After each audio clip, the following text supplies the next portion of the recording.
Hunger-striking detainees at Guantanamo Bay claim they're being denied access to their clients. The situation is said to be life-threatening as more than 100 captives have reportedly been starving themselves now for a month and a half.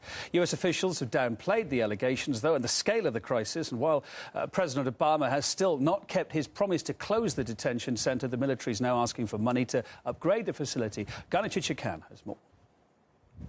The spokesperson for Guantanamo, Robert Duran, responded to RT's inquiry. Here's what he writes. As of Friday, the 22nd of March 2013, we have 26 hunger strikers, with 8 receiving enteral feeds. This is an increase from Thursday, which was 25 and 8. We have 2 detainees in the detainee hospital for rehydration and observation on enteral feed. Last time Robert Duran got back to us was last week, also on Friday, saying there were 14 detainees who refused all food, although defense attorneys had been saying there were many more. Well, now Robert Duran says there are 26. We cannot independently verify these numbers or any of this, so we have to rely on the response that we get from the officials and the detainees' lawyers. And here's the latest from the attorneys. Apparently, they are now denied direct access to their clients in Guantanamo. Attorneys say they had a visit scheduled for early next week with one of the clients who lost 30 pounds. That's almost 14 kilograms since the strike began at the beginning of February. That visit was approved by the military, but the lawyers say they've just been informed by the authorities that they cannot visit the client because the military flight scheduled for next week was canceled. Also, most recently, the Navy decided to discontinue commercial flights to the camp. So attorneys are really struggling to find out the true extent of what's happening in Guantanamo now. And not just the attorneys, but we journalists as well. I spoke with a lawyer who was denied access to her client in Guantanamo this week. She told me there is a sense among defense attorneys that they're being deliberately ignored by the authorities. It's so frustrating. There is nothing that we can do. We have sent emails to the Department of Defense, to the commander of Guantanamo Bay, asking them to meet with us, to talk to us about the detainees' conditions. We have heard no response. So there is a sense of helplessness among the attorneys as well. A few months ago, the State Department shut down the office that was working to close the prison. And on top of it, the U.S. Southern Command, and that's the command that oversees Guantanamo, has just requested $49 million to build a new prison building at Guantanamo Bay for quote-unquote special detainees, on top of other renovations it says are necessary since Washington decided to keep it open indefinitely. The military said the potential taxpayer bill for upgrading the deteriorating facilities would be almost $196 million. And all of this effectively means that the detainees are stuck in this legal limbo indefinitely.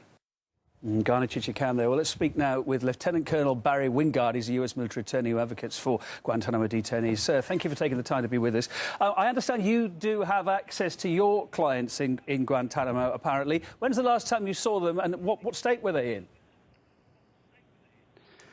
The last time that I saw my clients was between the 25th of February and the 8th of March. I visited with them multiple times. I was shocked at the condition that they're in. In fact, we were the first people that broke the story that the hunger strike had began February the 6th or 7th, around that time frame, and had continued on.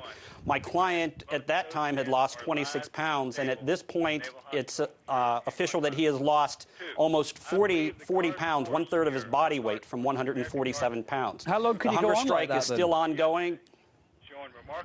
Well, I can imagine that we're getting near to the end where something serious is going to happen. I mean, the administration down in Guantanamo Bay initially denied the report that the hunger strike was occurring.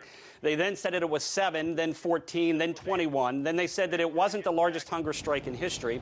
Then they came out and said it's 24, 25, and today 26. So the story's getting more and more accurate as we go, but we're running out of time, as you point out. Do you think it really will take that? Well, I'm here to tell you that after 11 and a half years, these men that live in animal cages in America's offshore prison in Guantanamo Bay, they ask for justice. They've been there 11 and a half years. 90% of them have no charges. I can tell you, having looked at my clients' cases, they will never get a trial based upon the evidence that's against them. So if their home countries are not willing to intervene and do something, I don't see it coming from Washington. Washington seems to take the position that we don't have the time to deal with these 166 condemned men in our offshore prison. How's Washington going to deal with the PR, if you like, if somebody does die?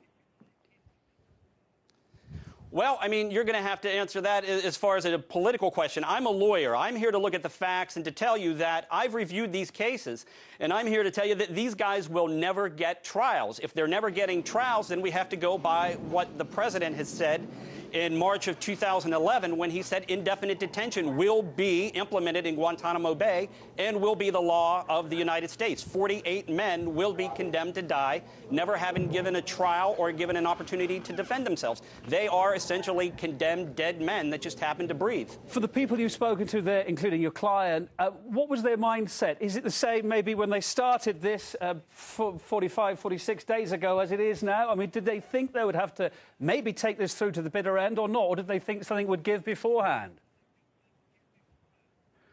Well, I can't speak for what every man down there thought, but what I can tell you is the vast majority of people in Guantanamo Bay are cleared for release. They're cleared to go home. The United States acknowledges that they've committed no crime, but yet we still continue to house them in a penal colony in Guantanamo Bay.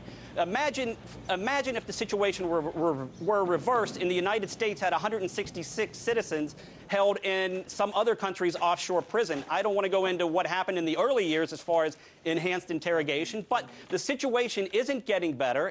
These men have figured out that probably the only way for them to go home, cleared or not, is in a wooden box. I mean, 7 proceedings in Lieutenant Colonel, sorry, but we've only got literally about 15 seconds. Do you take any comfort at all in this US military plan now to spend $49 million upgrading the facility, making it apparently more comfortable for the inmates?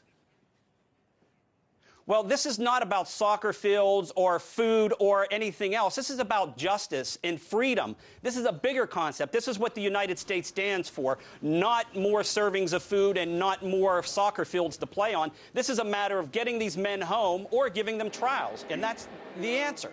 Live from Washington, Lieutenant Colonel Barry Wingard, US military attorney advocating for Guantanamo detainees. Thank you very much. Much appreciated.